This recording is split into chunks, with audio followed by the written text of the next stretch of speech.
السلام علیکم۔ ناول محبت پرست قسط نمبر 12۔ اس ٹوٹے پھوٹے مکان میں 20 سال بعد میں نے پہلی رات گزاری۔ ساری رات بچپن کی یادیں میرے ذہن کے بند دریچوں پر دستک دیتی رہیں۔ مجھے لگا یہ آواز میرے من سے آتی تھی، مگر دور سے آتی محسوس ہوتی تھی۔ اس رات میں 20 سال پیچھے جا کر سویا۔ صبح جاگا تو وہ 20 سال کا عرصہ ایک بار پھر بیت چکا تھا۔ صبح سویرے وہ ہنسوں کا جوڑا میرے لیے ناشتہ لے کر آ گیا۔ انہوں نے دوسرے دن بھی مجھے کھانا بنانے نہ دیا۔ میں نے منع کیا مگر وہ نہ مانے۔ ہرمین بھائی، آپ اتنے عرصے بعد آئے ہیں، اس بار انکار نہ کرنا، ہمیں خدمت کا موقع دیں، اگلی بار خود کھانا بنا لیجیے گا۔ میں ان کے خلوص کو نہ ٹھکرا سکا۔ اپنے لیے انہیں ایک ذاتی ملازم کا بندوبست کرنے کا کہہ کر میں لاہور واپس چلا آیا۔ گاؤں میں سارے انتظامات مکمل ہو گئے تو میں نے جاب سے استعفیٰ دے دیا۔ آفس میں آخری دن تیزی سے گزر گیا۔ میری الوداعی پارٹی کے طور پر لنچ کا بندوبست کیا گیا۔ سارے کولیگز ایک ایک کر کے آ کر مجھ سے نیک تمناؤں کا اظہار کرتے رہے۔ اس آفس میں نے کئی سال کا عرصہ گزارا تھا۔ کئی لوگوں نے آ کر میری روانگی کا سبب پوچھا۔ کھانے کے بعد ضروری کاغذات سمیٹ رہا تھا کہ عظیم صاحب آ کر میرے سامنے بیٹھ گئے اور مجھے سوالیہ نظروں سے دیکھنے لگے۔ آپ کہاں جا رہے ہیں ہرمین صاحب؟ بس یہ سمجھ لیں میرا ایک ذاتی پروجیکٹ ہے جس کی تکمیل کے لیے میں نے جاب سے وقفہ لینے کا فیصلہ کیا ہے۔ میں انہیں کیا بتاتا کہ یہ پروجیکٹ مجھ پر واجب ہے، جس کو پورا کیے بغیر میں شاید رہ تو سکتا ہوں، جی نہیں سکتا۔ سارا دن میرے آفس میں لوگوں کا تانتا بندھا رہا۔ کوئی آ رہا تھا تو کوئی جا رہا تھا۔ صدف بھی میرے ارد گرد ہی منڈلاتی رہی، مگر اس نے مجھ سے کوئی بات نہ کی۔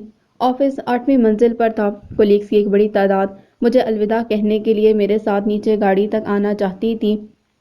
ہمارے معاشرے میں شاید یہ روش چل نکلی ہے کہ ہم اتنا جذباتی ہو کر کسی کا خیر مقدم نہیں کرتے جتنا جذباتی ہو کر الوداع کہتے ہیں، مگر میں نے منع کر دیا۔ میں وہاں سے اپنی روانگی کو کوئی فلمی رنگ نہیں دینا چاہتا تھا۔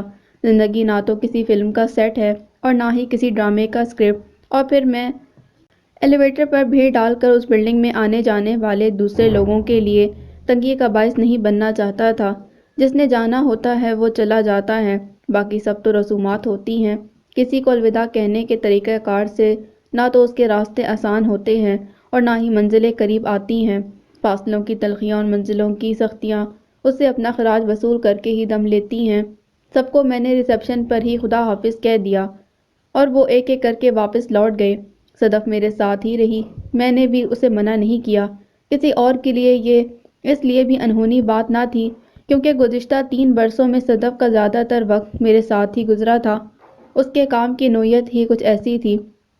شاید یہی قربت اسے میرا اتنا قریب لے آئی تھی کہ اب وہ واپس نہیں جانا چاہتی تھی۔ احساسات ہمیشہ انجانے میں پیدا ہوتے ہیں، اس لیے شاید انجان لوگوں کے لیے بھی پیدا ہو جاتے ہیں۔ ایلیویٹر سے نیچے اتر کر گاڑی میں آنے تک خاموشی چھائی رہی۔ میں نے پھولوں کے بکے اور کاغذات کی فائلیں گاڑی کے بوٹ میں رکھ دیں اور صدف کی جانب دیکھا۔ خدا حافظ صدف، اپنا خیال رکھنا اور دعاؤں میں یاد رکھنا۔ تم ایک معصوم اور ذہین لڑکی ہو، محنتی بھی ہو۔ مجھے یقین ہے تمہارا مستقبل روشن ہے۔ آپ روشن کسے کہتے ہیں سر؟ اس نے میری آنکھوں میں جھانکنے کی کوشش کی۔ میں اسے نظریں نہ ملا پایا۔ دیکھو صدف، میری اور تمہاری عمر میں بہت فرق ہے۔ وہ میری بات کاٹ کر بولی۔ سوری سر، محبت میں چناؤ کا کوئی عمل دخل ہوتا ہے یا کسی کسوٹی کے اصول پر چلتی ہے؟ میں نے اس کی بات سنی انسنی کر دی۔ ضروری تو نہیں کہ ہم جو چاہیں وہی ہو، اس نے برجستہ جواب دیا۔ مگر سر، ضروری تو یہ بھی نہیں کہ ہم جو نہ چاہیں وہی ہو۔ میں نے اسے بہلانے کی کوشش کی۔ میں تمہیں ہمیشہ یاد رکھوں گا۔ میں آپ کو کبھی بھی یاد نہیں کروں گی، اس نے معصومیت سے کہا اور اپنی دونوں ہتھیلیوں سے اپنے گلابی سے چہرے پر بکھرے ڈھیر سارے آنسو پوچھ ڈالے۔ تم ایک اچھی انسان ہونے کے ساتھ ساتھ ایک اچھی دوست بھی ہو، لیکن آپ کو شاید اچھی نہیں لگتی۔ اس کے اندر چھپی ایک چھوٹی سی ناراض بچی اچھل کر اس کی ذات کے خول سے باہر آ گئی تھی۔ اس نے میری ہر بات کا الٹا جواب دیا۔ مجھے اس کے جذبات کی قدر تھی، اسی لیے میں نے اسے احساس دلایا، میں سمجھتا ہوں کہ میں ہی تمہارے قابل نہیں۔ یہ تو آپ میرا دل رکھنے کے لیے کہہ رہے ہیں کیونکہ آپ مجھے بچی سمجھتے ہیں۔ ایسی بات نہیں، بس یہ سمجھ لو کہ ہم دونوں غلط وقت پر اس دنیا میں آئے ہیں، اس نے برجستہ جواب دیا۔ سر، مجھے لگا ہم صحیح وقت پر ملے ہیں، مگر میں نے یہ بات شاید غلط وقت پر سوچ لی۔ آپ صرف اپنے کام سے محبت کرتے ہیں، آج کل تو میں کسی چیز سے بھی محبت نہیں کرتا۔ سچ پوچھو تو مجھے احساس سے ڈر لگنے لگا ہے، کیونکہ مجھے جس چیز سے محبت ہو جائے وہ مجھ سے چھوٹ جاتی ہے۔ اگر میری ہو بھی تو میری نہیں رہتی۔ محبت تو کچھ حاصل کرنے کی جستجو ہے، جس کے اندر کچھ پانے کی لگن اور اس راستے کی مشکلات سے لڑنے کا جنون ہو۔ محبت تو وہی کر سکتا ہے۔ مجھ جیسا کچھ کھو جانے کے احساس سے خوف زدہ شخص محبت کی خواہش تو کر سکتا ہے، مگر محبت کرنے کا شاید متحمل نہیں ہو سکتا۔ میں اسے کیسے سمجھاتا کہ میرے اندر تو خود ایک قسم کی سر جنگ سی جاری ہے۔ میں تو اپنے آپ سے اعصابی جنگ لڑنے کے محاذ پر کھڑا ہوں۔ سب سے بڑی جنگ شاید ہم اندر ہی اندر اپنے آپ سے ہی تو لڑتے ہیں۔ ہماری خواہشات کی، ان کے آڑے آنے والی رکاوٹوں سے جنگ، ہمارے ضمیر کی گناہوں سے جنگ، ہمارے ذہن کے لا حاصل کے پچھتاوے سے جنگ، اور ہمارے دل کی کسی کی یادوں سے جنگ۔ کبھی کبھی زندگی ہمیں کسی ایسے موڑ پر لا کھڑا کرتی ہے کہ ہمارا اندر ایک میدان جنگ ہی تو بن کر رہ جاتا ہے۔ میں بھی اس سر جنگ میں پتہ نہیں جیت کر ہار جاؤں یا ہار کر جیت جاؤں۔ یہاں نہ تو دشمن کو پسپا کر کے سکون ملتا ہے اور نہ ہی اپنی پسپائی کی صورت میں کوئی کمک بھیجتا ہے۔ ہتھیار اٹھانے اور ہتھیار ڈالنے کا فیصلہ اپنا شخصی فیصلہ ہوتا ہے۔ یہاں تو کوئی کسی سے خوشی بانٹ کر خوش نہیں، دکھ بانٹنے پر کون راضی ہوگا۔ میں نے بات کو زیادہ طول دینا مناسب نہ سمجھا، اسے سمجھا بجھا کر الوداع کہا اور گھر واپس چلا آیا۔ اس رات میں بستر میں لیٹا دیر تک سوچتا رہا کہ ہم انسانوں کی خواہشات بھی خود غرضی کا ایک پلندہ ہوتی ہیں۔ مادیت پرستی، آسائش پسندی اور لالچ، سب خود غرضی کے استعارے ہی میں تو ہیں۔ جب تک انسان آسائش پسند نہیں ہوا تھا، وہ جنگلوں اور غاروں میں گزارا کر کے بھی خوش رہ لیتا تھا۔ 2 وقت کے کھانے کے علاوہ اسے کسی چیز کا لالچ تھا نہ فکر، جو مل جاتا اسی پر خوش رہ لیتا۔ جب سے انسان نے اپنی ایک الگ دنیا بسائی ہے، وہ خود غرضی کی علامت بن گیا ہے۔ اکٹھے رہنے کا سلیقہ تو نہیں سیکھ سکا، البتہ اپنی خواہشات کی غلامی میں پھنس کر رہ گیا ہے۔ رہتا تو دوسروں کے ساتھ اسی دنیا میں ہے، اسے دوسروں سے بانٹنے کا دعویٰ بھی کرتا ہے، مگر اس کے اندر اپنی ایک ایسی دنیا بسا لیتا ہے جو کسی سے بانٹنا نہیں چاہتا، بلکہ دوسروں کا بھی سب کچھ چھین کر اپنی دنیا میں سجانا چاہتا ہے۔ اس کائنات میں بسنے والی تمام مخلوقات میں سے ہم شاید سب سے عجیب مخلوق ہیں۔ عقل کا دعویٰ تو ہم بے زبان جانوروں سے ممتاز ہونے کے لیے کرتے ہیں۔ جہاں عقل سے کام لینے کی ضرورت ہوتی ہے، وہاں جذبات لے آتے ہیں، اور جہاں جذبات کا اظہار کرنا ہو، ہماری خود غرضی آڑے آ جاتی ہے۔ انسان شاید تمام اچھے برے کام چھوڑ سکتا ہے اور نشے ترک کر سکتا ہے، سوائے خود غرضی کے۔ یہ ایک دائمی مرض کی طرح ہے۔ جس دن انسان نے خود غرضی مکمل طور پر چھوڑ دی، اسی دن اس دنیا سے شیطان کا جنازہ اٹھایا جائے گا۔ انسان نے جس چیز کو اپنی خود غرضی کی سب سے زیادہ بھیٹ چڑھایا ہے، وہ دوسرے انسانوں کے جذبات ہیں۔ میں نے بھی شاید اس کے جذبات کو اپنی خود غرضی کی بھیٹ چڑھا دیا تھا۔ میں نے اپنے جمع کردہ 2 کروڑ روپے بھی اس فنڈ میں ڈال دیے۔ 5 کروڑ روپے ایک خطیر رقم تھی، اس سے اچھا خاصا نظام کھڑا کیا جا سکتا تھا۔ میں نے کچھ ضروری سامان کا بندوبست کیا اور کتابیں پیک کر ڈالیں۔ جب گاؤں منتقل ہونے کے سارے انتظامات مکمل ہو گئے تو سامان سے لدا ایک ٹرک گاؤں کی جانب روانہ کر دیا۔ شام کو قیصر کا فون آ گیا، سامان ٹرک سے اتروا کر گھر میں رکھوا دیا ہے، صفائی بھی کروا دی ہے۔ میں مزید 2 دن لاہور میں ہی ٹھہرا۔ پروفیسر جواد کی قبر پر فاتحہ خوانی کے لیے بھی گیا۔ روانگی سے 1 دن قبل میں لائسم پر چلا آیا۔ چھوٹا استاد مجھ سے لپٹ گیا۔ آج آپ تیسری بار بچھڑ رہے ہیں حرمین بابو۔ پہلی بار جب آپ جاب کے لیے لاہور سے باہر گئے تھے اور دوسری بار پڑھنے کے لیے آسٹریلیا گئے تھے، مگر اس بار جدائی کا مقصد بہت بڑا ہے۔ میں اس کی بات سن کر ہنس پڑا۔ جب بھی بچھڑا ہوں واپس بھی تو آیا ہوں چھوٹے استاد۔ جدائی ٹھہر جائے تو المیہ ہوتی ہے، بچھڑنے والا واپس چلا آئے تو وہی جدائی ایک خوشگوار یاد بن جاتی ہے۔ اس نے شکوہ کیا، حرمین بابو، اس طرح اچانک جا کر آپ اچھا نہیں کر رہے، ہمارا بھی حق ہے آپ پر۔ میں ہر 3 ماہ بعد لاہور آیا کروں گا اور ہر بار تم سے مل کر بھی جاؤں گا، یہ میرا وعدہ ہے۔ میں نے اس کا کندھا تھپتھپا کر دلاسا دیا تو وہ خوش ہو گیا۔ وہ مجھے خدا حافظ کہنے گاڑی تک آیا۔ میں نے گاڑی کے سائیڈ مرر کو دیکھا، وہ دیر تک کھڑا میری گاڑی کو جاتے ہوئے دیکھتا رہا۔ حنیف چاچا کا اس دنیا میں کوئی بھی نہیں تھا۔ گزشتہ کم و بیش 15 برس سے میرے ساتھ تھا۔ کچھ دن پہلے جب میں نے گاؤں منتقل ہونے کا بتایا تو وہ آبدیدہ ہو گیا۔ میں آپ کو اکیلے نہیں جانے دوں گا صاحب، وہاں آپ کے لیے کھانا کون بنائے گا؟ خیال کون رکھے گا؟ میں آپ کے ساتھ جاؤں گا صاحب۔ میں بھی جذباتی ہو گیا۔ چاچا، آپ لوگوں کے اس پیار اور چاہت نے مجھے بگاڑ دیا ہے۔ یہ دل ہر کسی سے پھر اسی پیار کی توقع کرتا ہے، مگر کئی لوگ پیار جیسے چونچلوں سے بے بہرا ہوتے ہیں۔ جب ان سے واسطہ پڑتا ہے تو پھر یہ دھڑکنا بھول جاتا ہے۔ میں آپ کو ساتھ جانے کے لیے مجبور نہیں کرنا چاہتا تھا۔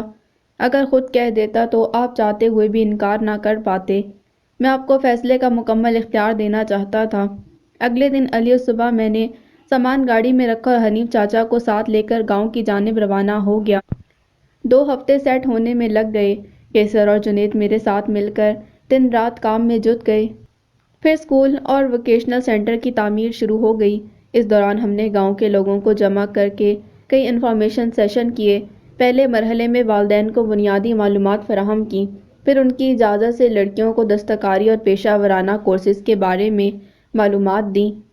ہمارے پاس چونکہ عملے اور ٹرینرز کی کمی تھی، اس لیے لاہور میں ایک فعال NGO کے ساتھ اشتراک کیا اور انہوں نے کچھ خواتین کو گاؤں بھیج کر سیمینار کروانے میں ہماری مدد کی، پمفلٹ تقسیم کی اور بنیادی معلومات دیں۔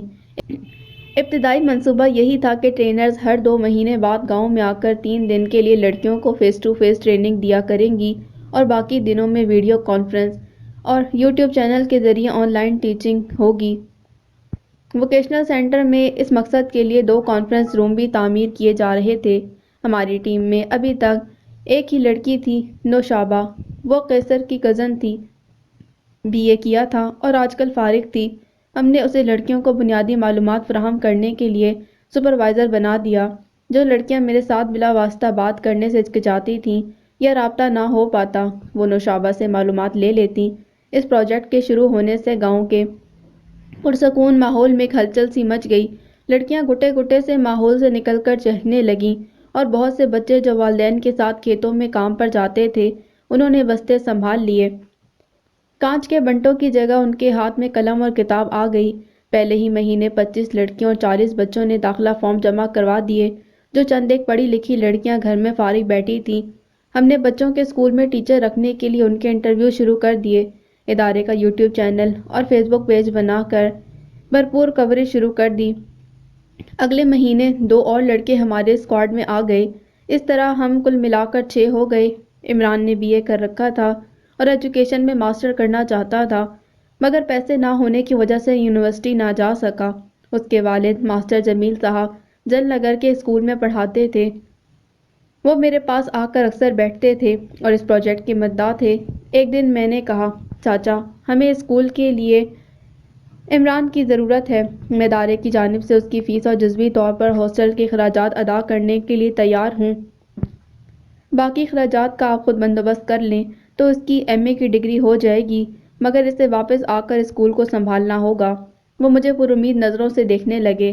جب میں نے انہیں بتایا کہ میں اسے اسکول کا پرنسپل بناؤں گا اور مناسب تنخواہ ملے گی تو ان کے چہرے پر مسکراہٹ پھیل گئی۔ مجھے اور کیا چاہیے بیٹا، تم نے میرے دل کی بات کہہ دی۔ ہمارا ایک ہی بیٹا ہے، ویسے بھی ہم اسے یہاں اپنے ساتھ ہی رکھنا چاہتے ہیں۔ اس کی ماں اکثر بیمار رہتی ہے۔ اس کی بھی یہی خواہش ہے کہ عمران نوکری کے لیے ہم سے دور نہ جائے۔ اگلے ہی ماہ عمران جمیل داخلے کے لیے پنجاب یونیورسٹی پہنچ گیا۔ میں نے فوری طور پر اس کی فیس کا بندوبست کر دیا تاکہ وہ ڈگری مکمل کر لے۔ ہمارے ادارے کو ایسے لوگوں کی ضرورت تھی جن کا تعلق اسی گاؤں سے ہو اور تعلیم مکمل کرنے کے بعد گاؤں میں واپس آ کر کام کریں۔ دوسرے لڑکے کا نام شکیل تھا۔ جب اس نے اپنا تعارف کروایا تو مجھے کچھ پریشان اور الجھا سا دکھائی دیا۔ میں چودھری عنایت کے ڈیرے پر کام کرتا ہوں، ارمین بھائی۔ میں نے اسے کئی بار قیصر اور جنید کے ساتھ دیکھا تھا۔ اس کے جانے کے بعد قیصر میرے قریب آ کر بیٹھ گیا۔ یہ چودھری عنایت کا خاص ملازم ہے، اس کی حویلی میں جب چاہے بلا جھجک آ جا سکتا ہے۔ 2 سال قبل اس کا بڑا بھائی قتل ہو گیا تھا۔ اسے کچھ عرصہ پہلے ہی پتہ چلا ہے کہ اس کے قتل میں نوخیز کا ہاتھ تھا۔ اسے بدلہ لینے کے لیے انتقام کی آگ اس کے سینے میں بھڑک اٹھی ہے۔ اس کے اثر و رسوخ کے سامنے بے بس ہے بیچارہ، غریب آدمی ہے، کچھ بھی تو نہیں کر سکتا۔ اس لیے 2 وقت کی روٹی کمانے کے لیے بھی انہی پر انحصار ہے۔ چودھری عنایت اس کا خیال رکھتا ہے، مگر نوخیز کو یہ ایک آنکھ نہیں بھاتا۔ میں سوچنے لگا کہ کسی انسان کے لیے اس سے بڑا ثانیہ بھی کوئی ہو سکتا ہے کہ وہ بنیادی ضروریات زندگی پوری کرنے کے لیے بھی اس شخص کا محتاج ہو جس سے وہ اس دنیا میں سب سے زیادہ نفرت کرتا ہے۔ زندگی کئی لوگوں کو ایسے اذیت ناک مراحل سے گزارتی ہے کہ ان کے لیے ایک قسم کا امتحان ہی تو بن کر رہ جاتی ہے۔ کیا سوچ رہے ہیں حرمین بھائی؟ کچھ نہیں، مگر مجھے تمہاری شکیل سے دوستی کی کوئی خاص وجہ سمجھ نہیں آئی۔ وہ کچھ دیر سوچتا رہا، پھر بولا، سچ بتاؤں تو یہ ہمارے لیے مخبر کا کام کرتا ہے۔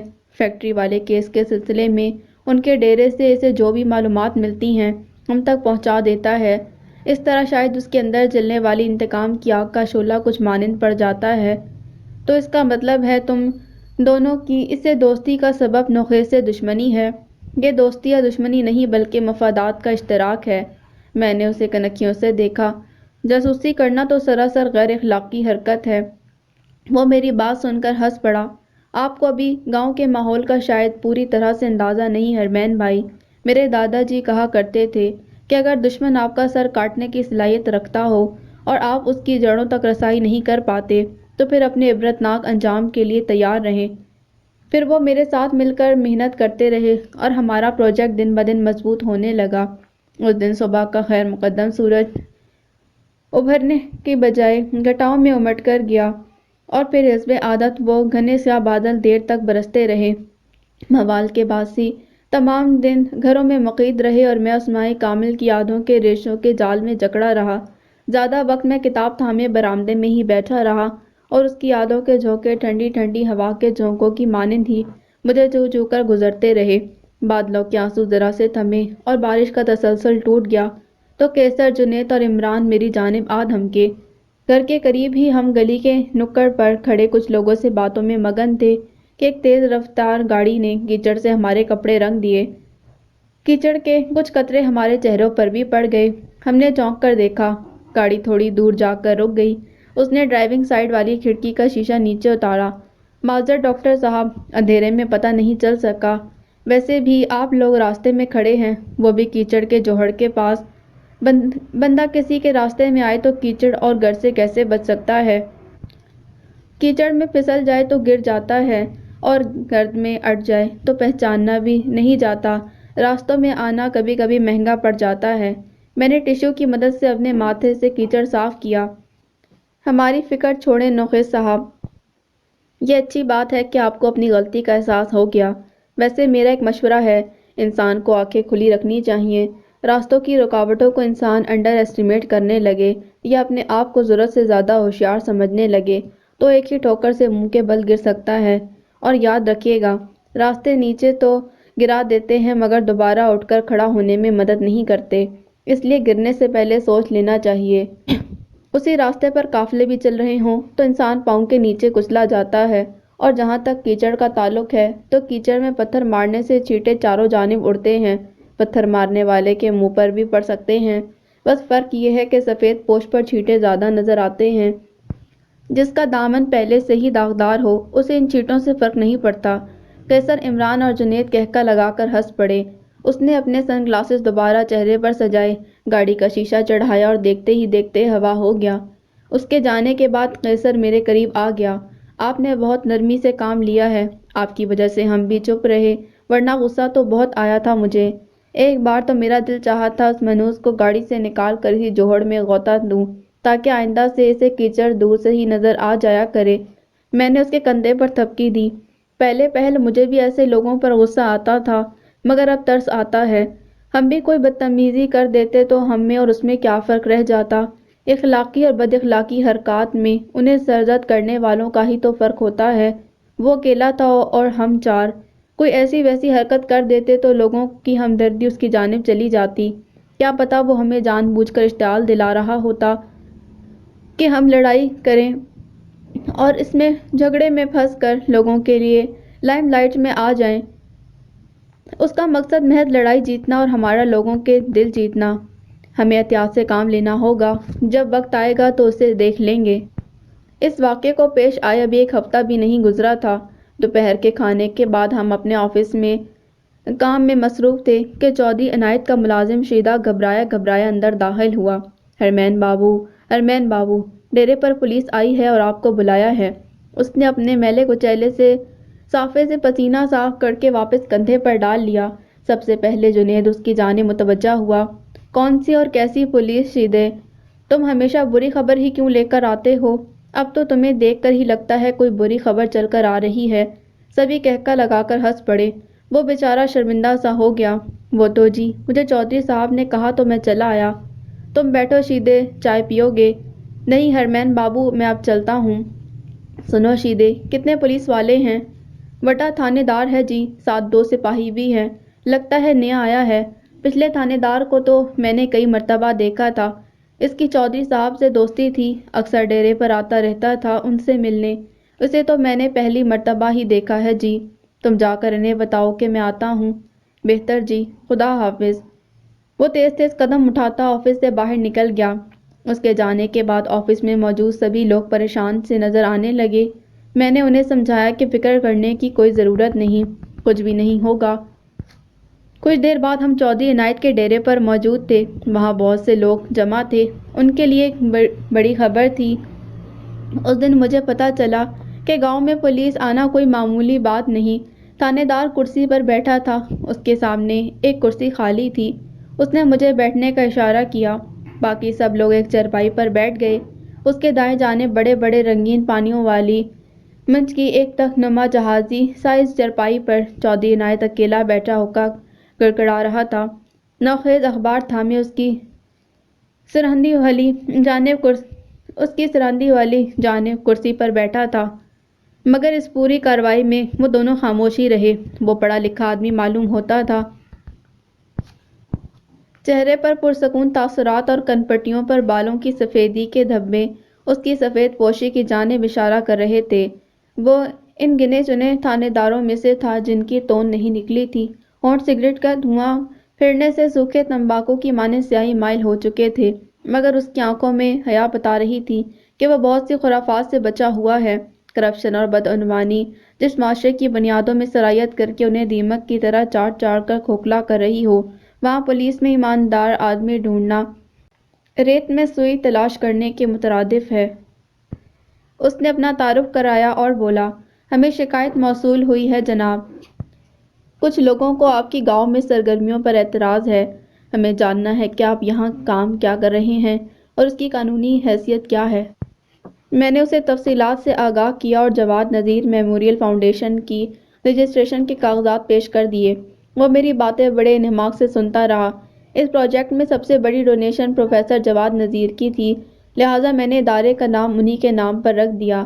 وہ تھوڑی دیر کاغذات کو پکڑ کر غور سے دیکھتا رہا۔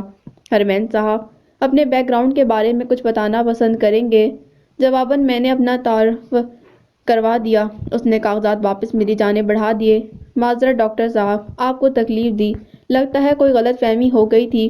وہ تھوڑی دیر کچھ سوچتا رہا، پھر بولا، میں نے 2 دن پہلے ہی جوائن کیا ہے۔ میں بھی لاہور سے آیا ہوں۔ سابقہ تھانے دار نے جو فہرست مجھے تھمائی تھی، یہ شکایت بھی ان میں درج تھی۔ کوئی خاص معلومات نہیں تھیں، اس لیے مجھے تحقیق کے لیے آنا پڑا۔ آپ نے اچھا کیا تھانے دار صاحب، صورتحال کلیئر ہو گئی۔ میں نے یہ پوچھنے کی ضرورت محسوس نہیں کی کہ شکایت کس نے کی تھی اور غلط فہمی کسے ہوئی تھی، مگر میں نے تھانے دار سے کہہ دیا کہ جناب آئندہ سے اگر کسی پوچھ گچھ کی ضرورت محسوس ہو تو برائے مہربانی ہمارے آفس میں تشریف لائیے گا یا ہمیں پولیس اسٹیشن بلوا لیجیے گا، ہم جل نگر آ جائیں گے۔ وہ مسکرا دیا۔ کوئی بات نہیں، آپ چاہیں تو تشریف لے جا سکتے ہیں، آپ سے مل کر خوشی ہوئی۔ اس نے کھڑے ہو کر مجھ سے ہاتھ ملایا۔ پولیس تو اپنا کام کر کے واپس چلی گئی، مگر ہمارے لیے خطرے کی گھنٹی بج گئی تھی۔ جہاں وہ لوگ گاؤں میں کوئی ترقیاتی کام ہوتا نہیں دیکھ سکتے تھے، وہاں انہیں یہ بھی اندازہ تھا کہ فیکٹری کیس میں پس پردہ میں بھی مدعی ہوں۔ انسان بنیادی طور پر تنگ نظر ہے، دوسروں کو اپنا غلام دیکھنا چاہتا ہے۔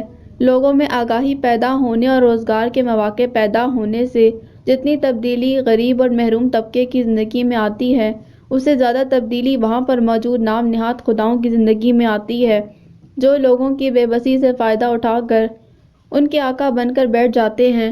رعایا کے بغیر بادشاہت کیا معنی؟ آہستہ آہستہ گاؤں کے لوگ مجھ سے مانوس ہونے لگے۔ بہت سے بزرگ میرے پاس آ کر بیٹھنے لگے، جس سے مجھے ان کے حالات کا پتہ چلنے لگا۔ میرے وہاں آنے سے جہاں ان کے بچوں کو تعلیم اور لڑکیوں کو ہنر سیکھنے کا موقع مل رہا تھا، وہاں ایک قسم کی آگاہی نے بھی جنم لیا، انہیں اپنے حقوق کا بھی ادراک ہونے لگا۔ روایتی تعلیم سے زیادہ اہم انسان کی وہ تربیت ہے جس کے ذریعے اسے اپنے وجود کا ادراک ہوتا ہے۔ کامیابی کی وقتی خوشی سے زیادہ دکھ جھیلنے کا حوصلہ انسان کو طاقتور بناتا ہے۔ کچھ ملنے سے زیادہ کچھ حاصل کرنے کی جستجو انسان کو کامیاب بناتی ہے۔ آگے بڑھنے کے لیے جنون چاہیے۔ طاقت اپنے سے بڑی طاقت کے سامنے ہتھیار ڈال دیتی ہے، جنون کبھی نہیں ہارتا۔ کچھ دن بعد فیکٹری کیس کا فیصلہ بھی ہمارے حق میں آ گیا۔ فیکٹری کی تعمیر رکوانے کا اسٹے آرڈر مل گیا۔ میں ویکینڈ پر لاہور گیا تھا، واپس آیا تو ان کے پاس ایک تہلکہ خیز ویڈیو تھی جو انہوں نے شکیل کے ذریعے ایک خفیہ کیمرے سے ریکارڈ کی تھی اور مجھے دکھانا چاہتے تھے۔ کیسر نے اپنا سیل فون ٹی وی کے ساتھ مرر کر کے ویڈیو چلا دی۔ جس طرح وہ لوگوں کو ان کا معیار زندگی بڑھانے کے لیے دن رات سبز باغ دکھا رہے ہیں، مجھے ان کے ارادے کچھ ٹھیک نہیں لگتے۔ عمران کو انہوں نے پڑھنے کے لیے یونیورسٹی بھیج دیا ہے، مستقبل میں اسے میرے خلاف الیکشن لڑنے کے لیے تیار کر لیا تو۔ نوخیز نے اپنے تحفظات کا اظہار کیا۔ چودھری عنایت نے اسے سمجھایا، ڈگری لے کر وہ کون سا تیر مار لے گا، یہ محض کاغذات کا ایک ٹکڑا ہے جسے لیمینیشن کروا کر فائل میں سجا دیا جاتا ہے، یا پھر چند ہزار روپیوں کی نوکری حاصل کر کے 2 وقت کی روٹی کمائی جا سکتی ہے۔ اس ملک میں تعلیم کا مقصد محض شرح خواندگی کے ہندسے بڑھانا ہے۔ یہاں تعلیم یافتہ لوگوں کا عوام کے توسط آگے آنا بہت مشکل ہے۔ تعلیمی ڈگریاں لینے والوں نے کب حکومت کی ہے؟ حکومت تو جاگیردار کرتے ہیں یا پھر صنعت کار۔ ڈگریوں والے تو قطاروں میں لگ کر پہلے تو جاگیرداروں کو ووٹ ڈالتے ہیں، پھر نوکری کی درخواستیں لے کر ان کے تلوے چاٹتے نظر آتے ہیں۔ میں کتنے ہی پڑھے لکھوں کو جانتا ہوں جنہیں انگوٹھا چھاپوں نے کام پر رکھوایا ہے تاکہ 2 وقت کی روٹی کما کر اپنا پیٹ پال سکے۔ جسے روٹی ٹکر پورا کرنے میں ہی فرصت نہ مل پائے، اسے کیا پتا کہ اس کے ارد گرد کیا ہو رہا ہے۔ اس کی تعلیم کی فکر چھوڑو، اسے اس کا کام کرنے دو اور تم اپنا کام کرو۔ ویسے بھی الیکشن سر پر ہے۔ مگر نوخیز بتدریج فکر مند رہا۔ چاچا جی، یہ سوشل میڈیا کا دور ہے، آپ خود ہی تو کہتے ہیں کہ ہمارے لوگ دماغ سے کم اور دل سے زیادہ سوچتے ہیں، اس لیے ہمارے معاملات زندگی میں دلائل کم اور جذبات زیادہ نظر آتے ہیں۔ سوشل میڈیا تک رسائی تو ہر ایرے غیرے نتو غیرے کو بھی حاصل ہے۔ لوگوں کے مجتمع ہونے اور بے معنی چیزوں کے ٹاپ ٹرینڈ بننے میں دیر ہی کتنی لگتی ہے۔ اوئے پتر، سوشل میڈیا پر فلاسفر بن کر تقریریں جھاڑنے سے کیا ہو جائے گا؟ اس ملک میں فیوڈلزم اور برادریزم کی جڑیں عوام کے ذہنوں میں پیوست ہیں، جنہیں اکھاڑنا معمولی آندھیوں کے بس کی بات نہیں، اور نہ ہی اس گاؤں میں کسی کے پاس اتنے وسائل ہیں کہ تمہارے خلاف الیکشن لڑ سکے۔ تو مفت میں اپنا خون نہ جلایا کرو۔ ہاں، ایک اور بات، دوڑ جیتنے کے لیے اپنے گھوڑے کو تیار کیا جاتا ہے، اسے کھلایا پلایا جاتا ہے، دوسروں کے گھوڑوں کا حساب کتاب نہیں رکھا جاتا۔ چودھری عنایت نے سگریٹ کا ایک زوردار کش لیتے دھوئیں کے غول سے پاکستان کا نقشہ بنا ڈالا۔ بہت ہو گئی چاچا، میں اب اس سے زیادہ برداشت نہیں کر سکتا، میں ان لوگوں کو مزہ چکھا کر ہی دم لوں گا۔ ٹھنڈا ہو نوخیز پتر، کہیں یہ نہ ہو کہ انہیں تم سے لڑائی کا مزہ چکھنے کی عادت پڑ جائے اور تمہیں دم لینے کی۔ مقابلے طاقت سے نہیں، حکمت عملی سے جیتے جاتے ہیں، اتنا جذباتی ہونے کی ضرورت نہیں۔ وہ کسی خونخوار بھیڑیے کی طرح دھاڑا، جذباتی کیوں نہ ہوں؟ انیر پڑ گیا ہے چاچا، انہوں نے ہمیں ہماری زمین پر ہی سے بے دخل کر دیا۔ پہلے ایسا ہوا ہے کبھی؟ ہماری زمین ہماری ملکیت، ہم اس پر فصلیں اگائیں یا کوئی کارخانہ لگائیں ہماری مرضی۔ اب ہم بھلا لوگوں سے پوچھ کر اپنی جائیداد اور کاروبار سے متعلق فیصلے کیا کریں گے؟ بڑا ہیرو بننے کا شوق ہے نا انہیں، اس مرض کا علاج تو اب میں کروں گا۔ بات بات پر اتنا غصہ نہ کیا کر، دل سے نہیں دماغ سے سوچ۔ تم نے کوئی اونٹ پٹانگ حرکت کر دی تو انہیں لوگوں کی ہمدردی حاصل ہو جائے گی، اور اگر ایسا ہو گیا تو ہیرو ہو بنیں گے، تو ہیرو بنے نہ بنے تم زیرو ضرور بن جاؤ گے۔ میں انہیں ہمدردی سمیٹنے کے قابل چھوڑوں گا تو ہمدردی ملے گی، ٹانگیں توڑ کر پہلے کنویں میں نہ پھینکا تو میرا نام نوخیز نہیں۔ آ ادھر بیٹھ، میری بات سن۔ چودھری عنایت نے اسے بازو سے پکڑ کر صوفے پر بٹھا دیا اور خود اس کے سامنے بیٹھ گیا۔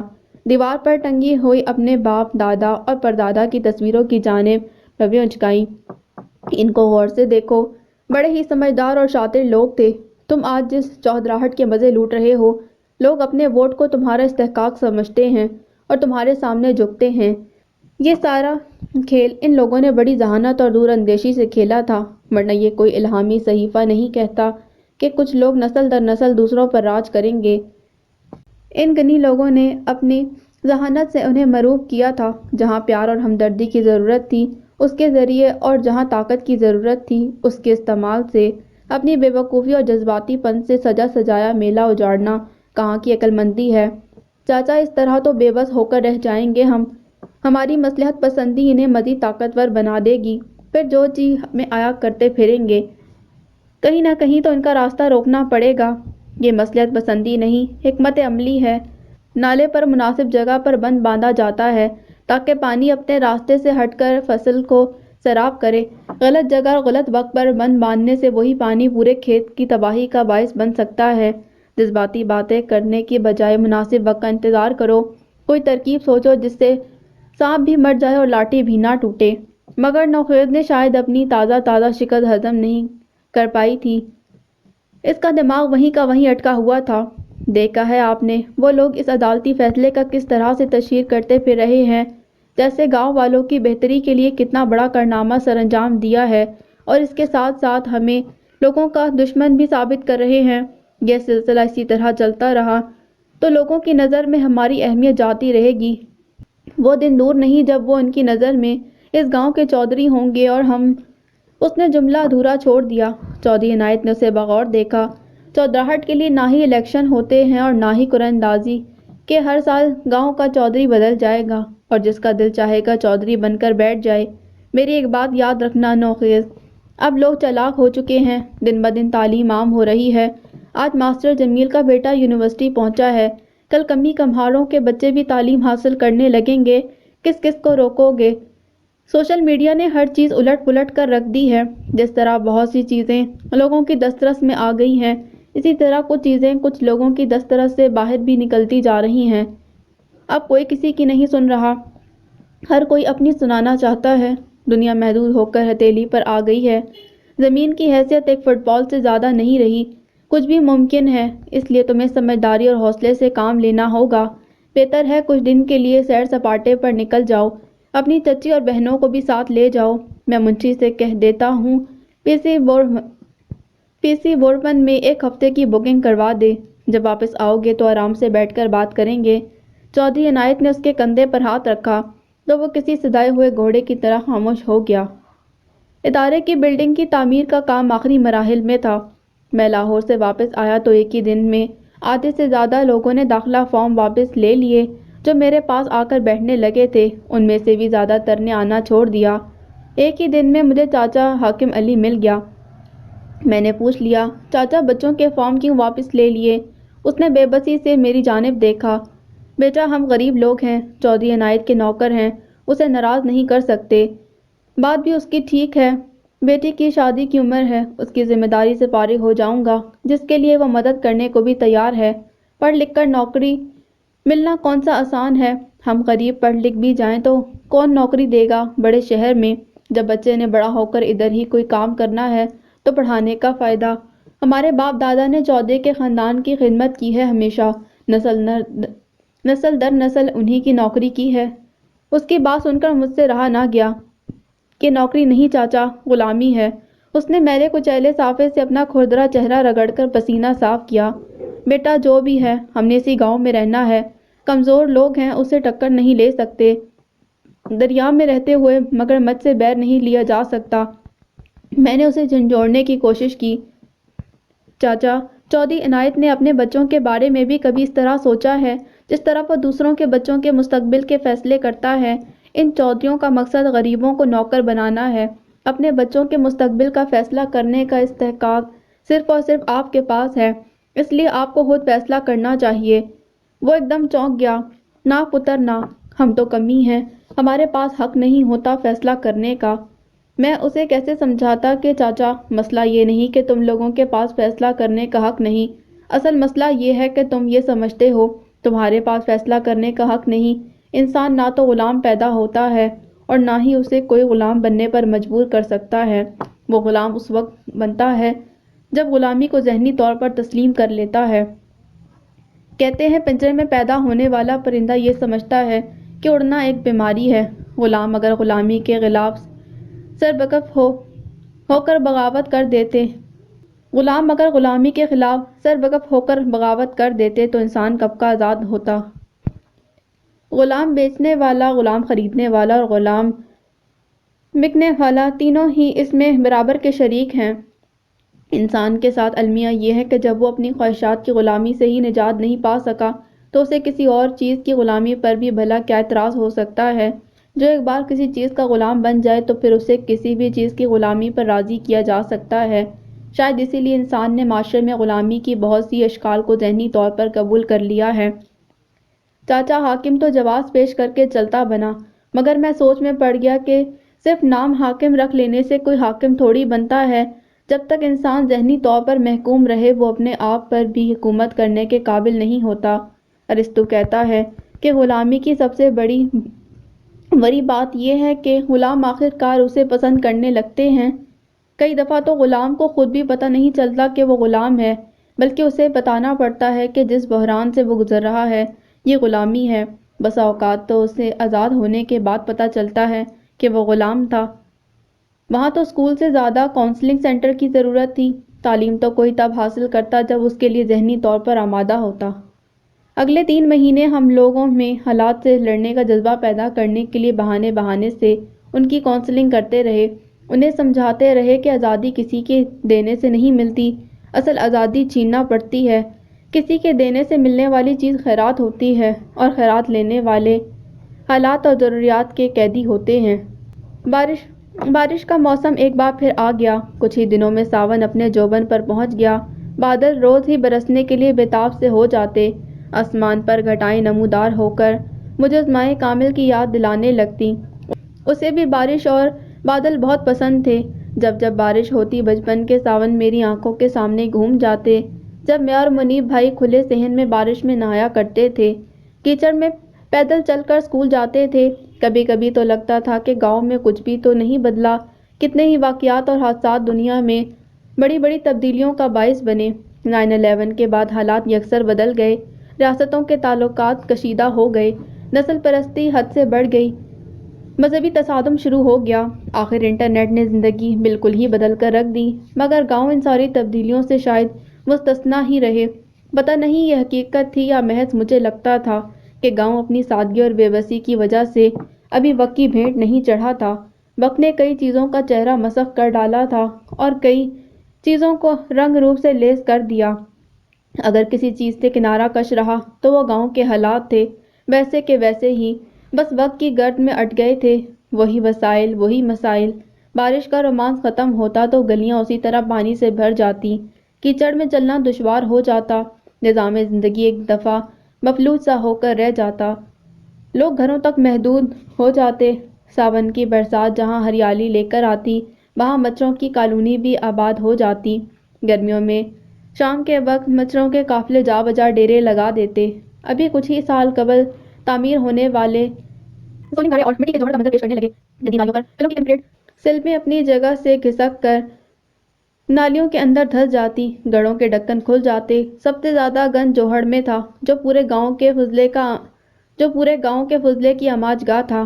مچھروں کے لیے یہ مسکن کسی جنت سے کم نہ تھا۔ وہاں ان کی افزائش کے لیے ہر وہ چیز میسر تھی جس کی کوئی بھی مچھر خواہش کر سکتا تھا۔ 30 سال قبل اور آج کے گاؤں میں اگر کوئی قابل قدر تبدیلی میں نے نوٹ کی تھی وہ یہ تھی کہ آوارہ کتوں نے گلیوں میں جا بجا بیٹھنا چھوڑ دیا تھا۔ شاید انہیں انسانوں پر اعتماد نہیں رہا تھا، یا راستوں سے بدگمان ہو گئے تھے، یا پھر انسانوں کی صحبت سے ان کا جی بھر گیا تھا اور وہ گاؤں سے باہر ہجرت کر گئے تھے۔ دوسری تبدیلی یہ آئی تھی کہ گھروں کی دیواریں اونچی ہو گئی تھیں اور چوری چکاری میں بھی اضافہ ہو گیا تھا۔ دیواریں چھوٹی ہوتی تھیں لیکن پردہ ہوتا تھا، تالے کی ایجاد سے پہلے صرف بھروسہ ہوتا تھا۔ انسانوں نے ایک دوسرے کو عطا کرنے سے محروم کرنے کا سفر بڑی تیزی سے طے کر لیا تھا۔ مجھے پروفیسر جواد کی کہی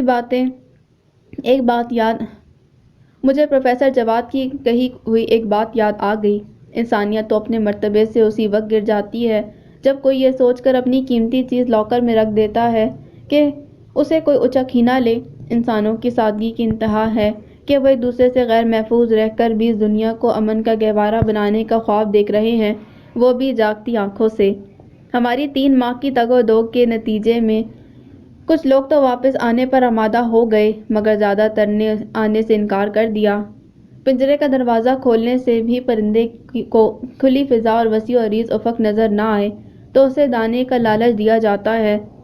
میرے پاس آخری حربہ لوگوں کو انسینٹیو کے ذریعے مائل کرنا تھا، اگرچہ ادارے کا بجٹ زیادہ دیر اس کا متحمل نہیں ہو سکتا تھا اور یہ حکمت عملی سسٹینیبل بھی نہیں تھی، مگر ان لوگوں کو بھی کسی طریقے سے متحرک کرنا ضروری تھا۔ لڑکیوں کے لیے منصوبہ یہی تھا کہ جب کام سیکھ جائیں گی تو ہمارا ادارہ انہیں شہر سے سلائی کڑھائی اور دستکاری کا کام دلانے میں معاونت کرے گا تاکہ وہ ہر مہینے ایک معقول رقم گھر میں ہی بیٹھ کر کام کر کے کما سکیں۔ اس طرح ادارے کے لیے بھی کمائی کا ایک ذریعہ بن جائے گا۔ ٹریننگ کے دوران لڑکیوں کو وظیفہ دینے کے لیے کوئی بڑا بجٹ درکار نہیں تھا، مگر اسکول کے بچوں کی ہر ماہ مالی معاونت ادارے پر ایک اضافی بوجھ تھا۔ ہم نے ایک میٹنگ کی اور زیر تربیت لڑکیوں کے لیے ماہانہ 5,000 روپے اور اسکول کے بچوں کے لیے 2,000 روپے وظیفہ مقرر کر دیا۔ حکمت عملی توقع سے بھی زیادہ کارگر ثابت ہوئی۔ پیسے کی کشش شاید اثر و رسوخ کی دہشت سے زیادہ طاقتور ہوتی ہے، دیر پا نہ بھی ہو تو وقتی طور پر اپنا رنگ ضرور دکھاتی ہے۔ آخر وہ دن آ گیا، ادارے کا باقاعدہ افتتاح ہو گیا۔ میں نے کچھ غیر ملکی NGOs سے رابطہ کر کے مزید فنڈنگ کا بندوبست کر لیا۔ گاؤں میں غیر ملکی لوگوں کی آمد و رفت اور ادارے میں مقامی لوگوں کی بڑھتی ہوئی دلچسپی چودھری عنایت کے لیے مزید پریشانی کا باعث بن گئی۔ ایک دن چودھری عنایت اور نوخیز اپنے کچھ بندوں کے ہمراہ ہمارے آفس آ دھمکے۔ ڈاکٹر صاحب، آپ بہت بڑا کام کر رہے ہیں۔ دیہات میں بہت سے ذہین و فطین بچے تعلیم کے مواقع نہ ہونے کی وجہ سے ضائع ہو جاتے ہیں۔ اس طرح کے پروجیکٹ سے اس گاؤں کو ہمیشہ ضرورت ہے۔ سیاستدانوں کی چال بازیوں کا تو آپ کو پتہ ہی ہے۔ حکومت سارا بجٹ شہروں میں خرچ کر دیتی ہے، گاؤں کو کیا ملتا ہے؟ کئی سالوں بعد سیولنگ کی کچھ اینٹیں اور نالیاں پکی کرنے کے لیے سیمنٹ کی چند بوریاں، ان میں سے بھی آدھی ٹھیکیدار ہڑپ کر جاتے ہیں۔ ہم گاؤں کے لوگ بھی سادہ اور فراخ دل ہوتے ہیں، ارباب اختیار کے جھوٹے وعدوں پر بھی خوش رہ لیتے ہیں۔ بات تو آپ کی بجا ہے چودھری صاحب، مگر ہم اپنی مدد آپ کے تحت بھی تو کچھ کر سکتے ہیں۔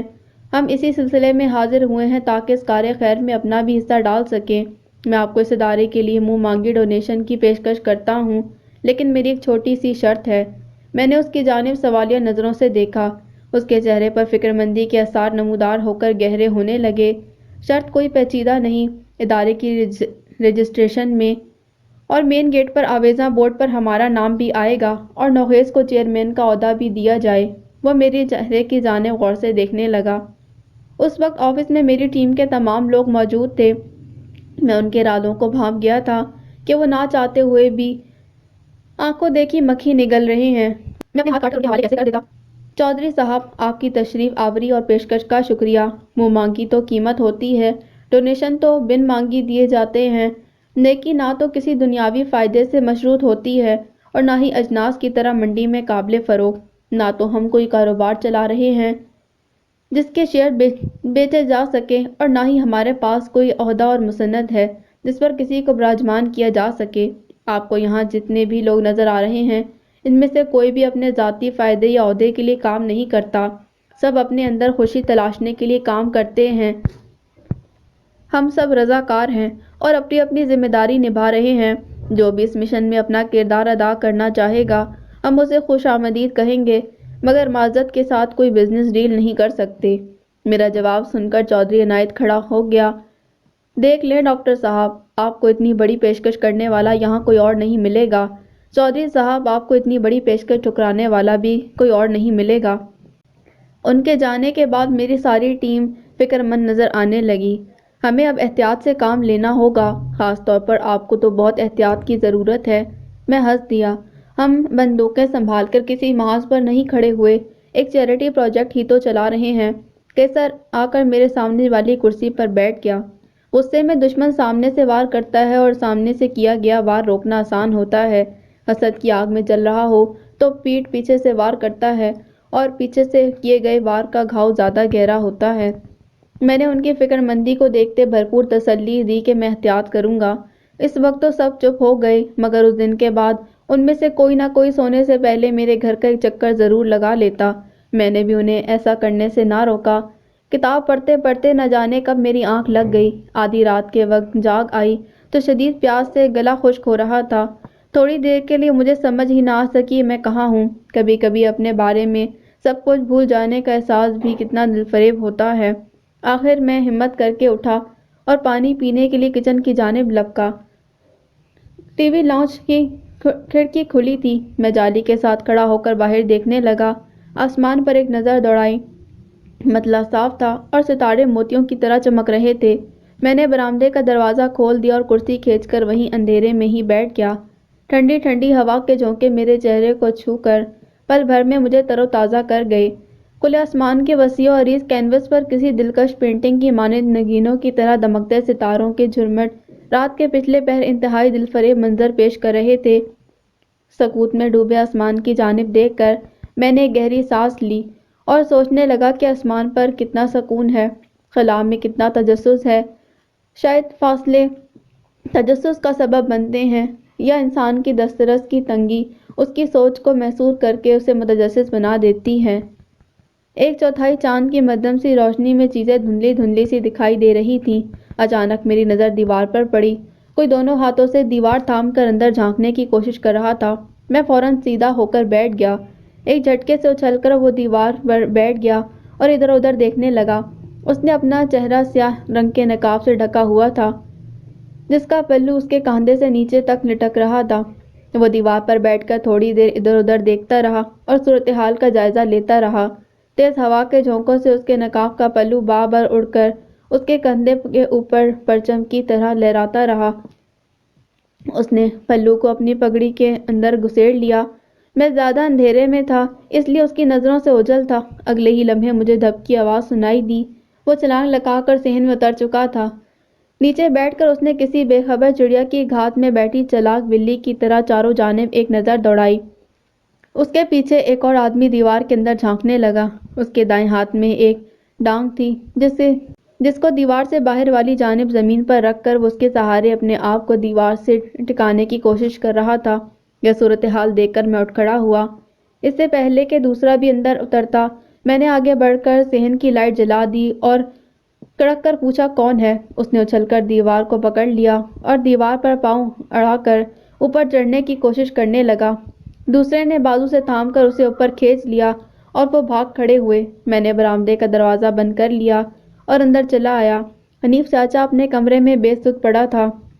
میں نے اسے تنگ کرنا مناسب نہ سمجھا۔ اگلی صبح میں نے اس واقعے کا ذکر آفس میں کر دیا۔ سب لوگ پریشان ہو گئے۔ قیصر میرے پاس چلا آیا۔ حرمین بھائی، اب آپ کو اپنی حفاظت کے لیے کوئی اسلحہ رکھ لینا چاہیے۔ میں نے حیرت سے اس کی جانب دیکھا۔ اسے چلائے گا کون؟ وہ مسکرا دیا۔ آپ اور کون؟ کہ میرے بس کی بات نہیں۔ میں تو اسلحہ چلنے کی آواز بھی سن لوں تو خود چلنے کے قابل نہیں رہتا۔ وہ کہکا لگا کر ہنس پڑا۔ میں نے وضاحت کی، میرا اس طبقے سے تعلق ہے جو یہ یقین رکھتا ہے کہ اسلحہ چور اچکوں کے استعمال کی چیز ہے جس کے ذریعے وہ شرفاء کو خوف زدہ کرتے ہیں۔ شریف آدمی کے گھر میں اسلحہ پڑا ہو تو اسے ہر پل اس کے چلنے کا کھٹکا سا لگا رہتا ہے۔ وہ سٹپٹا گیا۔ اسے محفوظ جگہ پر رکھ دیا جائے تو کوئی خطرہ نہیں رہتا۔ میں نے حیرت سے اس کی جانب دیکھا۔ جس چیز کو خود حفاظت کی ضرورت ہے وہ میری کیا حفاظت کرے گی؟ وہ تھوڑی دیر کچھ سوچتا رہا پھر بولا، اپنی حفاظت کے لیے اپنے پاس ہتھیار رکھنا آپ کا قانونی حق ہے۔ جس چیز کی تخلیق کا مقصد ہی کسی کی جان لینا ہے اس کے بارے میں قانونی اور غیر قانونی کی بات کرنا عجیب سا ہی لگتا ہے۔ اسلحہ لائسنسی ہو یا غیر لائسنسی، اس کا ممکنہ استعمال کسی کی جان لینے کے سوا اور کیا ہو سکتا ہے؟ ویسے بھی ہتھیار اسی کے تابع ہوتا ہے جو اس سے ڈرتا نہ ہو، جو اس سے خوف زدہ ہو۔ اس کے ہاتھ میں ہوتے ہوئے بھی یہ اس کے اختیار میں نہیں ہوتا۔ اس نے اپنا سر کھجایا۔ کبھی کبھی آپ کی باتیں میری سمجھ میں نہیں آتی۔ میں ہنس دیا۔ تم یہ سمجھ لو کہ اسلحہ اس کے کام کی چیز ہے جو کسی کی جان لینا جانتا ہو۔ اخبار میں تو تم نے پڑھا ہی ہوگا کہ حادثاتی طور پر گولی چلنے سے کسی شریف آدمی کی موت ہو گئی۔ کبھی یہ سنا ہے کہ غلطی سے بندوق چلنے سے ڈاکو ہلاک۔ وہ کچھ سوچنے لگا۔ میں نے اپنی بات جاری رکھی، انسان نے عجیب ہی چیز بنا ڈالی ہے، جہاں اس کی ضرورت ہو نشانہ خطا اور جہاں اس سے بچنا ہو حادثاتی طور پر بھی ٹھیک نشانے پر لگتا ہے۔ میری توجیحات سن کر وہ خاموش ہو گیا اور جا کر اپنی نشست پر بیٹھ گیا۔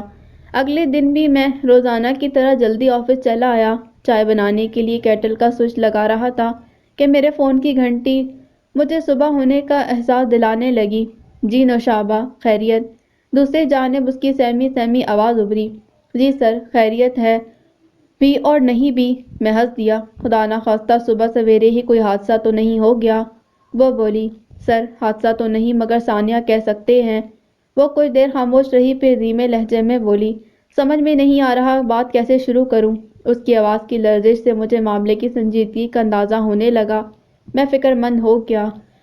جو بھی بات ہے فوراً بول دو۔ سانحے چھپانے کے لیے نہیں ہوتے بلکہ سامنا کرنے کے لیے ہوتے ہیں۔ جو مشکلات سے نبرد آزما ہونے سے ڈر جائے وہ حالات کا مقابلہ کیسے کر سکتا ہے؟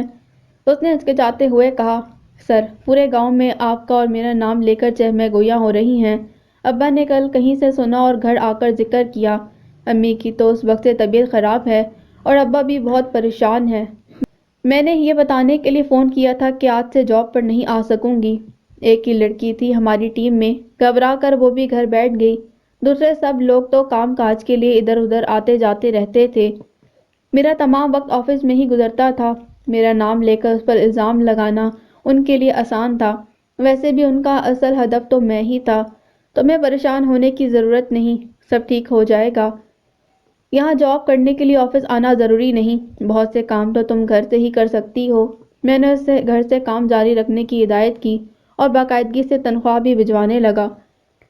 اس معاملے کو میں وہیں پر ہی دبانا چاہتا تھا تاکہ وہ لوگ اپنے مقصد میں کامیاب نہ ہو سکے۔ لڑکیوں کا کردار نازک شیشے کی مورتی کی طرح ہوتا ہے، ذرا سی ٹھوکر لگنے سے بکھر جاتا ہے۔ کرچی کرچی نہ بھی ہو مگر اس کی سطح پر پڑنے والی دراریں دور سے ہی نظر آ جاتی ہیں۔ نازک آبگینوں کو ٹھیس پہنچنے سے ان کے معیار اور نزاکت پر بھی تو سبھی انگلیاں اٹھاتے ہیں مگر کوئی ان آبگینوں کو ٹھوکر مارنے والے کو دوش نہیں دیتا۔ اتوار کا وہ دن ایک لمبے عرصے کے بعد میری زندگی میں خوشی اور امید کا پیغام لے کر آیا۔ منیب بھائی اور مومنہ بھابھی کو اللہ تعالیٰ نے چاند سی بیٹی عطا کی تھی۔ مناہل، امی کا پسندیدہ نام، میرے لیے ایک بار پھر کراچی جانے کا جواز بن گئی۔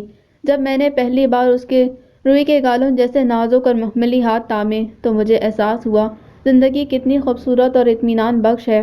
دیکھتے ہی دیکھتے مناہل 1 سال کی ہو گئی، چیزوں کو تھام کر چلنا شروع کر دیا، اپنی توتلی سی زبان سے نامکمل الفاظ بولنے لگی۔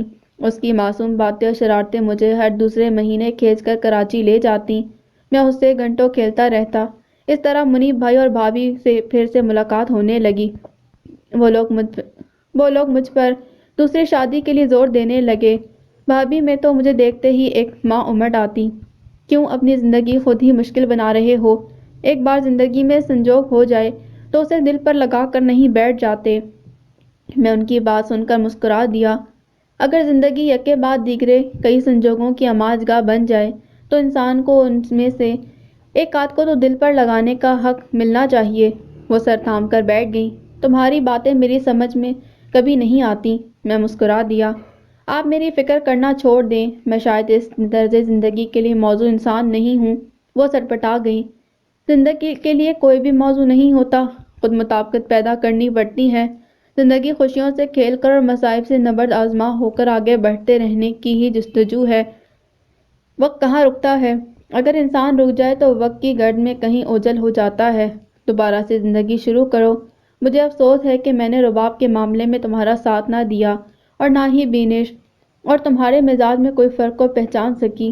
کسی حد تک اپنے آپ کو گنہگار میں بھی سمجھتی ہوں۔ پل بھر کے لیے میرا دل چاہا میں ان سے کہوں آپ نے میرا ساتھ دینے میں لاپرواہی نہیں بلکہ میری پوری مخالفت کی تھی۔ امی کو اپنے موقف پر ڈٹے رہنے میں آپ کے دلائل نے تقویت دینے میں کلیدی کردار ادا کیا تھا، مگر میں چپ رہا۔ 1 ہفتہ کراچی رہ کر میں موال واپس چلا آیا۔ ہمارا پروجیکٹ اب دوسرے سال میں داخل ہو چکا تھا۔ سسٹم اچھی طرح سے رواں ہو گیا۔ عمران بھی ایجوکیشن میں ڈگری مکمل کر کے واپس آ گیا اور اب وہ اسکول کے پرنسپل کے طور پر ذمہ داری نبھا رہا تھا۔ جن لڑکیوں نے ٹریننگ مکمل کر لی تھی انہیں شہر سے سلائی کڑھائی اور دستکاری کا کام بھی ملنے لگا تھا۔ ان کو کام کرتے اور پیسے کماتے دیکھ کر اور بھی بچیاں ٹریننگ کے لیے آنے لگیں۔ کچھ انٹرنیشنل NGOز فنڈنگ دیتے وقت تذبذب کا شکار تھیں۔ کہ ہم شاید خواتین کو اپنے ادارے میں کام یا ذمہ داری دینے سے کتراتے ہیں۔ ادارے کے اسٹاف میں صنفی توازن ناگزیر تھا، اس لیے ہمیں ٹیم میں کچھ خواتین کی بھی ضرورت تھی جو لڑکیاں بچوں کے اسکول میں پڑھاتی تھیں۔ ان میں سے کوئی بھی اتنی پر اعتماد نہیں تھی، اور پھر میں ٹیچنگ سے کسی کی توجہ ہٹانا نہیں چاہتا تھا۔ مجھے کسی ایسے ساتھی کی بھی ضرورت محسوس ہونے لگی جو پیشنیٹ ہو اور اس کام کو مزید پھیلانے کے لیے کلیدی کردار ادا کرے۔ اس مقصد کے لیے رباب سے بہتر انتخاب اور کون ہو سکتا تھا؟ خدمت خلق کا کام کرنا تو اس کا بھی خواب تھا۔ ہم زندگی کے ساتھی تو نہ بن سکے، مگر کیا ہم شادی سے بھی بڑے مقصد کے لیے ساتھی نہیں بن سکتے تھے؟ میں نے اسے رابطہ کرنے کی کوشش شروع کر دی۔ اس کا سیل فون بند تھا۔ کئی بار کوشش کرنے کے باوجود بھی رابطہ نہ ہو سکا تو منصور بھائی کا نمبر ملایا، وہ بھی بند تھا۔ اس بار لاہور گیا تو میں نے چھوٹے استاد کو ذمہ داری سونپ دی کہ وہ خود جا کر معلومات کرے۔ 2 دن بعد اس نے فون پر ابتدائی رپورٹ پیش کر دی۔ منصور صاحب کا تو گزشتہ برس انتقال ہو گیا۔ اس مکان میں اب کوئی اور خاندان آباد ہے جنہوں نے وہ مکان ان کی بیوہ سے خرید لیا تھا۔ کوشش کے باوجود ان کا کوئی اتا پتہ نہ مل سکا۔ ان کے کسی رشتہ دار کو میں جانتا نہیں تھا۔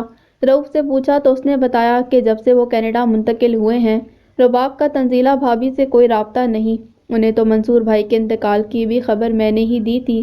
میں نے چھوٹے استاد کو رباب کا یونیورسٹی کا پتہ دیا اور خود اسلام آباد جا کر معلومات کرنے کے لیے کہا۔ وہ ہمیشہ سے ایک مہم جو آدمی تھا۔ کسی جاسوسی کہانی کے سراغ رساں کی طرح اسی شام کلر کہار انٹرچینج سے مجھے فون کیا۔ حرمین بابو، میں اسلام آباد کے راستے پر ہوں، کل شام تک آپ کا پیغام میڈم تک پہنچ جائے گا۔ اس کا جذبہ دیکھ کر میں خوش ہو گیا۔ اگلی شام چھوٹے استاد کا فون آیا تو وہ کچھ اداس اور مایوس سا تھا۔ حرمین بابو، میڈم تو گزشتہ برس ہی یہاں سے استعفیٰ دے کر لاہور آ گئی تھیں۔ ان کے آفس میں ایک کلرک نے مجھے بتایا کہ انہیں پنجاب یونیورسٹی میں جاب مل گئی تھی، مگر کوئی اتا پتہ نہیں مل سکا۔ میرے منہ سے بے ساختہ نکلا، تم نے اچھی طرح سے تسلی تو کر لی ہے نا؟ وہ میری بے چینی بھانپ گیا۔ فکر نہ کریں حرمین بابو، میں میڈم کو ڈھونڈ نکالوں گا، آپ مجھے بس 2 دن دیں۔ اگلے 48 گھنٹوں میں دن میں نے بے چین رہ کر اور راتیں کروٹیں بدل بدل کر بتائیں۔ طرح طرح کے خدشات اور وہم میرے ذہن میں ہلچل مچاتے رہے۔